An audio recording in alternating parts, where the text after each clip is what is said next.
அனைவருக்கும் வணக்கம். கடந்த நம்முடைய யூடியூப் பதிவுகளில் நாம் ஒரு செய்தியை குறிப்பிட்டு வந்தோம். நடிகை திரிசா மூலம் எப்படியாவது தமிழக வெற்றிக் கழக தலைவர் விஜயை தேசிய ஜனநாயக கூட்டணியில் இணைத்து விட வேண்டும் என்று பாரதிய ஜனதா விரும்புகிறது. அதற்காக முயற்சிகள் எடுக்கப்படுகிறது என்று நாம் சொன்னோம். தற்போது அது குறித்த மற்றொரு செய்தி நமக்கு கிடைத்திருக்கிறது. அதாவது எல்லோரும் நினைப்பது போல் ஏற்கனவே காங்கிரஸ் திமுக கூட்டணியிலிருந்து வெளியேறி விஜயுடன் கூட்டணி அமைப்பதற்கு முயற்சித்தது என்பது எல்லோருக்கும் தெரிந்த ஒன்று. ஆனால் காலப்போக்கில் அதிலே சில மாற்றங்களை காங்கிரஸ் உணர்ந்து கொண்டது. அதாவது சில சம்பவங்கள் விஜய்க்கு வேற எந்த கட்சிகளும் வர முடியாத சூழல் இருப்பதையும், ஒரு கூட்டணி உருவாக வாய்ப்பில்லை என்ற நிலை வந்தபோதுதான் காங்கிரஸ் அந்த முடிவிலிருந்து பின்வாங்குகிறது. அதுவரை அது முயற்சி செய்து கொண்டுதான் இருந்தது. திராவிட முன்னேற்றக் கழகம் ஒரு வலுவான கட்சி, வலுவான கூட்டணி அமைத்திருக்கும் சூழலில் காங்கிரசின் இந்த போக்கு ஏன் அப்படி ஏற்பட்டது என்பதை ஆராய்ந்து பார்க்கும் போதும், காங்கிரஸ் விட்ட இடத்திலிருந்து பாரதிய ஜனதா விஜயை பிடிப்பதற்கு ஏன் தொடர்ந்து போராடி வருகிறது என்று பார்க்கிற போது நமக்கு சில செய்திகள் கிடைக்கிறது. அதாவது தமிழ்நாடு அரசியல் மட்டுமில்லாமல், அதுவும் தற்போதைய தேர்தல் சூழலில் தமிழ்நாடு, கேரளா, மேற்கு வங்கம், பாண்டிச்சேரி ஆகிய மாநிலங்களுக்கு மாநில சட்டமன்ற தேர்தல் நடைபெறுகிறது. அஸ்ஸாமுக்கும் நடைபெறுகிறது. இதில் தமிழ்நாடு, கேரளா மற்றும் மேற்கு வங்கம் இந்த 3 மாநிலங்கள் எப்பொழுதுமே பாரதிய ஜனதா அதிக அளவில் வெற்றி பெற முடியாத இடங்களாக இருக்கிறது. இந்தியாவில் முக்த பாரத், காங்கிரஸ் முக்த பாரத் என்று, அதாவது காங்கிரஸ் இல்லாத இந்தியாவை உருவாக்க வேண்டும் என்று பாரதிய ஜனதா நினைக்கிறது. ஒரு காலகட்டத்தில் இந்தியாவில் ஒரு பெரிய அரசியலமைப்பு மாற்றத்தையே ஏற்படுத்தி தன்னுடைய கொள்கைகளை திணித்து விட வேண்டும் என்பதில் RSS பின்புலம் அதில் இருக்கிறது. அப்படி அரசியலமைப்பை எல்லாம் திருத்த வேண்டும், இந்தியாவிலே ஒரு அதி முக்கியத்துவம் வாய்ந்த மாற்றங்களை கொண்டு வர வேண்டும் என்றால் இந்தியாவின் சட்டசபைகளையும் கைப்பற்ற வேண்டும் என்று பாரதிய ஜனதா நினைக்கிறது. அதனுடைய ஒரு படிதான் இப்பொழுது நடைபெறுகிற இந்த 3 தேர்தல் இருக்கிற தமிழ்நாடு, கேரளா மற்றும் மேற்கு வங்க தேர்தல் அவர்களுக்கு அதிமுக்கியத்துவம் வாய்ந்தது. இங்கேதான் எதிரிகள் இருக்கிறார்கள். தொடர்ந்து கேரளாவிலே கம்யூனிஸ்ட் அல்லது காங்கிரஸ் என்று மாறி மாறி வருகிறது. மேற்கு வங்கத்தை பொறுத்தவரை மம்தா பானர்ஜி எப்பொழுது காங்கிரஸிலிருந்து வந்தாரோ அன்றையிலிருந்து தொடர்ந்து அவருடைய வெற்றி தான் அங்கே கொடி கட்டி பறக்கிறது. தமிழ்நாட்டில் எப்பொழுதுமே பாரதிய ஜனதாவுக்கு எதிர்ப்பு, பாரதிய ஜனதா அல்லாத கட்சிகள் தான் தொடர்ந்து வெற்றி பெறுகிற சூழல் இருப்பதால் எப்படியாவது இதில் ஒரு மாவட்டத்தை இந்த தடவை ஏற்படுத்தி தமிழ்நாடு, கேரளா, மேற்கு வங்கத்தில் ஆட்சி மாற்றங்களை உருவாக்கிவிட வேண்டும் என்று பாரதிய ஜனதா முயல்கிறது. தமிழ்நாட்டில் அது கஷ்டம் என்று அது தெரிகிற போது கேரளா மற்றும் மேற்கு வங்கத்தை விட்டுவிடக்கூடாது என்பதில் அது தெளிவாக பணியாற்றி கொண்டிருக்கிறது.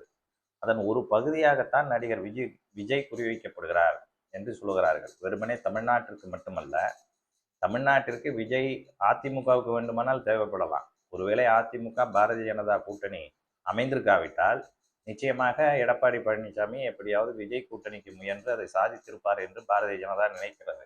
இன்றைய நிலையில் நாம் ஏற்கனவே குறிப்பிட்டிருக்கிறோம், எடப்பாடி அவர்களுக்கு இந்த கூட்டணி அதிமுக, பாரதிய ஜனதா, பாட்டாளி மக்கள் கட்சி, அன்புமணி பாட்டாளி மக்கள் கட்சி இந்த கூட்டணி அமைந்த பிறகு, அதில் தினகரனும் வந்து சேர்ந்த பிறகு இது போதுமானது என்று அவர் நினைக்கிறார். மேலும் விஜய் கட்சி உள்ளே வந்தால் நமக்கு ஆபத்து என்றும் அவர் நினைக்கிறார். தனக்கான எண்ணிக்கையை பாரதிய ஜனதா குறைத்துவிட்டு ஒரு கூட்டணி மந்திரி சபை ஆட்சியை ஏற்படுத்துவதற்கு முயலும். அப்பொழுது நாம் முதலமைச்சர் என்பதற்கே கேள்விக்குறி வந்துவிடும் என்பதால் தான் இதை தவிர்த்து வருகிறார். அதனால்தான் அவருடைய தொடர் பேட்டிகளில் ஒரு காலத்தில் தன்னுடைய பிரச்சார பொதுக்கூட்டத்தில் விஜய் கட்சியினுடைய கொடி பறக்கிறது, அந்த தொண்டர்கள் கொடியை பிடித்து வந்திருக்கிறார்கள், கூட்டணி உருவாகிறது என்றெல்லாம் சொல்லி பார்த்தார். ஆனால் இப்போதைக்கு தன்னுடைய கருத்திலே அவர் மாறுவதற்கு காரணம், பாரதிய ஜனதா தேர்தலுக்கு பிறகு ஏதாவது சரி செய்து நம்மை முதலமைச்சர் ஆக்காமல் விட்டுவிட்டால் நம்முடைய அதிமுகவிலேயே பிளவு ஏற்பட்டுவிடும் என்று அவர் நினைக்கிறார். அதனால்தான் அவர் பயப்படுகிறார்.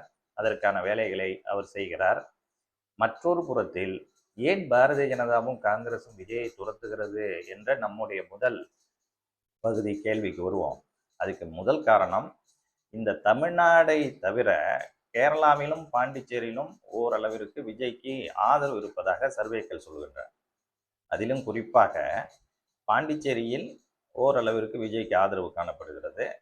கேரளாவில் தமிழர்கள் வசிக்கிற பகுதி, அதிலும் கொல்லம், தேவிகுளம், பீர்மேடு, திருவனந்தபுரம் இப்படி தொடங்கி கொச்சின் வரையில், அதே போல் அந்த பகுதிகள் கோயம்புத்தூரை ஒட்டி இருக்கிற பாலக்காடு உள்ளிட்ட மாவட்டங்களில் ஏறத்தாழ 20 முதல் 25 சட்டமன்ற தொகுதிகளில் விஜய்க்கு 6 முதல் 7% வாக்கு ஆதரவு இருப்பதாக சர்வேக்கள் தெரிவிக்கின்றன என்று அந்த கட்சிகள் நினைக்கின்றன. அதிலும் பாரதிய ஜனதா சமீபத்தில் எடுத்த ஒரு சர்வேயில் தமிழர்கள் வசிக்கிற பகுதிகளில் 12 முதல் 13% விஜய்க்கு ஆதரவு காணப்படுவதாகவும், அதிலும் குறிப்பாக பெருவாரியாக பட்டியலின தமிழர்கள் வசிக்கிற தேவிகுளம், பீர்மேடு ஆகிய பகுதிகளில் உள்ளடங்கி இருக்கிற 16 சட்டமன்ற தொகுதிகள், அதாவது தமிழ்நாடு கேரள எல்லையில் ஒட்டியிருக்கிற இடுக்கி மாவட்டம், திருவனந்தபுரம் மாவட்டம், இப்படியான மாவட்டங்களிலும், கோயம்புத்தூருக்கு அருகே இருக்கிற பாலக்காடு, அதை ஒட்டி இருக்கிற மாவட்டங்களில், இப்படியாக ஒரு 16 தொகுதிகளில் தமிழர்கள் வசிக்கிற, குறிப்பாக பட்டியலின மக்கள் அதிகம் வசிக்கிற அந்த பகுதிகளில் 10 12% வரை கூட ஆதரவு இருப்பதாக அந்த தகவல்கள் தெரிவிப்பதாக அவர்கள் நினைக்கிறார்கள். அந்த சர்வேயை அறிந்து கொண்டிருக்கிறார்கள்.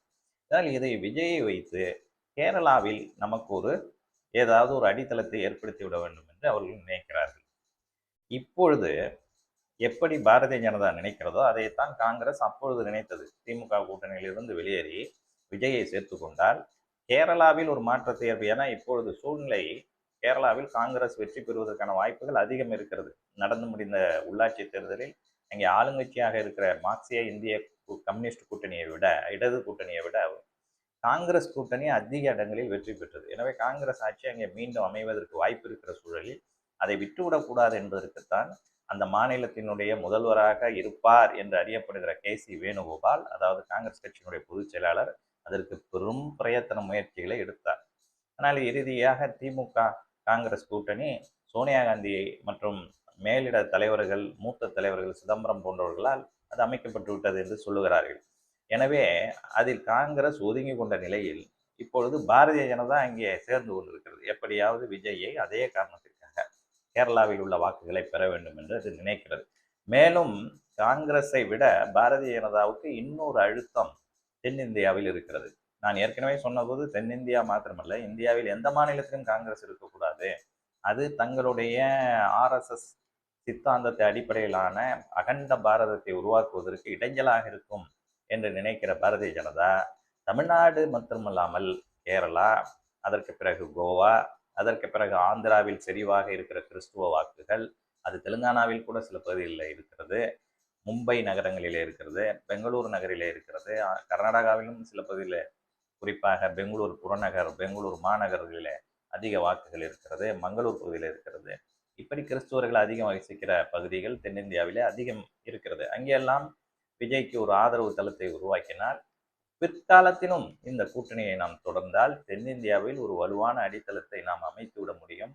இந்தியாவிலேயே மிகவும் வலு குறைந்த மாநிலங்களாக தமிழ்நாடு, கேரளா, ஆந்திரா, கோவா, மகாராஷ்டிராவின் சில பகுதிகளாக அது கருதுகிறது. எனவே இந்த பகுதிகளில் வலுவான கட்டமைப்பை ஏற்படுத்தி விட வேண்டும் என்பதற்கு விஜயினுடைய கிறிஸ்துவ முகம் பயன்படும் என்று அவர்கள் நினைக்கிறார்கள். அதனால்தான் நடிகை திரிசாவின் RSS தொடர்பு ஆட்கள் மூலம், அவர்களுடைய உறவினர்கள் மூலம் விடாமல் அவர்கள் விஜயை பின்தொடர்கிறார்கள், மிரட்டுகிறார்கள் என்று சொல்லுகிறார்கள். இதில் எவ்வளவு உண்மைகள் இருக்கிறது என்று நமக்கு தெரியவில்லை. ஆனால் சொல்லப்பட்டுள்ள காரணம் சரியாக இருக்கிறது. எனவே இந்த போக்கிலே தான் அந்த மாற்றங்களை உருவாக்குவதற்கு பாரதிய ஜனதா முயலுகிறது. இதில் நிச்சயம் பாரதிய ஜனதா அவ்வளவு எளிதில் விஜயை விட்டுவிட வாய்ப்பில்லை. இந்த தேர்தலில் ஆரம்பித்து ஒருவேளை இந்த தேர்தல் முடிந்த பிறகாவது அவரோடு ஒரு கூட்டணியை ஏற்படுத்தி விட வேண்டும் என்று பாரதிய ஜனதா முயலுகிறது. அதனுடைய தொடர்ச்சி தான் இப்பொழுது இந்த முயற்சி திரிசா மூலம் மிக கடுமையாக மேற்கொள்ளப்படுகிறது. நமக்கு கிடைக்கிற தகவல் படி தேர்தல் அறிவிக்கப்பட்டு விட்டது தமிழ்நாட்டில், கேரளாவிலும் தேர்தல் அறிவிக்கப்பட்டு விட்டது, பாண்டிச்சேரியில் மிக சீக்கிரத்தில் தேர்தல் நடத்தப்படுகிறது. இந்த காலச்சூழலில் அவரை விட்டுவிடக்கூடாது என்பதற்காக நேற்று நள்ளிரவு வரையில் அவரோடு பேச்சுவார்த்தை தொடங்கி இருக்கிறது. ஆனால் விஜய் தரப்பில் அதில் சில சுணக்கங்கள் காட்டப்படுவதால் இப்பொழுது மாற்று, ஏற்கனவே 3 ஆப்ஷன்ஸ் என்று சொல்லி அவர்கள் சொன்னார்கள். ஒன்று, விஜய்க்கு முதலமைச்சர் பதவி 2.5 ஆண்டு காலம், எடப்பாடிக்கு 2.5 ஆண்டு காலம் என்று. அதை எடப்பாடி அதையெல்லாம் ஏற்றுக்கொள்ள முடியாது என்று தெளிவாக சொல்லிவிட்ட காரணத்தினால் விஜயை மத்திய அமைச்சராக்கி அவருக்கு தேவையான அதிக எண்ணிக்கையிலான சட்டப்பேரவை தொகுதியில் போட்டியிடும் தொகுதிகளை கொடுப்பது என்று சொன்னபோது அதையும் ஏற்க எடப்பாடி மறுத்திருக்கிறார். பிறகு அவர்கள் துணை முதல்வர் பதவி மற்றும் சட்டமன்ற உறுப்பினர் தொகுதி என்று சொல்லி பார்த்தபோது அதையும் எடப்பாடி, ஆக மொத்தம் எடப்பாடிக்கு விஜய் வந்து விடக்கூடாது என்ற அச்சம் இருக்கிற காரணத்தினால் இந்த பேச்சுவார்த்தை நிறைய தடங்கல்கள் ஏற்பட்ட நிலையில் தற்பொழுது பாரதிய ஜனதா ஏதாவது ஒரு தொகுதி உடன்படையாவது, அதாவது தனியாக பாரதிய ஜனதாவுக்கு என்று சில இடங்களை பெற்று அந்த இடத்தில் விஜய்க்கு எதையாவது கொடுத்து உடன்பாட்டை ஏற்படுத்தி விட வேண்டும். இதன் மூலம் கேரளா, பாண்டிச்சேரி ஆகிய மாநிலங்களில் விஜய் கட்சிக்கு சில இடங்களை ஒதுக்குவது என்பது போல பாரதிய ஜனதா தற்போது காய் நகர்த்தி வருகிறது. இது எந்த அளவிற்கு வெற்றி பெறும் என்பதை காலம்தான் சொல்ல வேண்டும். காலம் ரொம்ப காலம் இல்லை, 2 நாள் தான் இருக்கிறது. தேர்தல் அறிவிக்கப்பட்டு விட்டது. எனவே இதற்கு சீக்கிரம் விடை கிடைத்துவிடும். அதுவரை காத்திருப்போம். அதற்கு முன்னால் இன்னொரு செய்தியையும் சொல்கிறோம். கூட்டணிக்கு முயன்ற பாரதிய ஜனதா இப்பொழுது ஒரு தொகுதி உடன்படை, அதாவது சில தொகுதிகளில் விஜயோடு கூட்டணி என்ற மறைமுக முயற்சிக்கு அடி போடுகிறது. அதுவும் நடைபெறாவிட்டால் அவர்களுக்கு மற்றொரு வழியும் இருக்கிறது. அது என்ன என்பதை நான் நாளைக்கு சொல்கிறேன். அதுவரை நன்றி, வணக்கம்.